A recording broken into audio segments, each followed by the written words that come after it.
Près de 4 millions d'usagers de la route circulent en 2 roues motorisées en France. Au guidon d'une moto, d'un scooter, ils dressent un constat. 66% d'entre eux estiment que les routes sont moins sûres qu'il y a 10 ans. Les véhicules vont très vite, il y a beaucoup de circulation, donc beaucoup de circulation dit potentiellement plus de possibilités d'avoir un accident. Il faut faire attention, il ne faut pas rouler trop vite, c'est tout.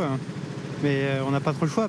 Une impression que confirment les statistiques. Les 2 roues représentent 2% du trafic, mais 25% des tués sur la route.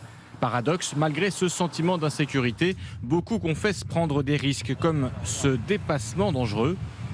Au rayon des infractions, 23% utilisent par exemple leur téléphone en roulant. Depuis 10 ans, il y a eu beaucoup de campagnes de prévention, il y a eu beaucoup de répression. Peut-être que ça n'a pas touché suffisamment les motards et les scooteristes. Peut-être qu'on n'a pas fait assez de prévention à leur égard. Le constat est identique à propos de la vitesse. Plus de la moitié des conducteurs de 2 roues avouent rouler au-delà des limitations de vitesse. Ils sont aussi très nombreux à passer au feu orange, voire au rouge, comme à ce carrefour cet après-midi dans Paris.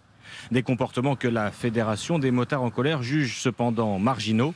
Pour eux, les automobilistes sont encore plus négligents au volant. Les conducteurs de 2 roues motorisés sont en fait dans l'ensemble beaucoup plus prudents que les automobilistes, puisqu'ils sont moins nombreux à téléphoner par exemple en conduisant. Ils ont moins tendance à griller les feux orange que les automobiles. Dernier point, certains négligent l'équipement, comme les gants.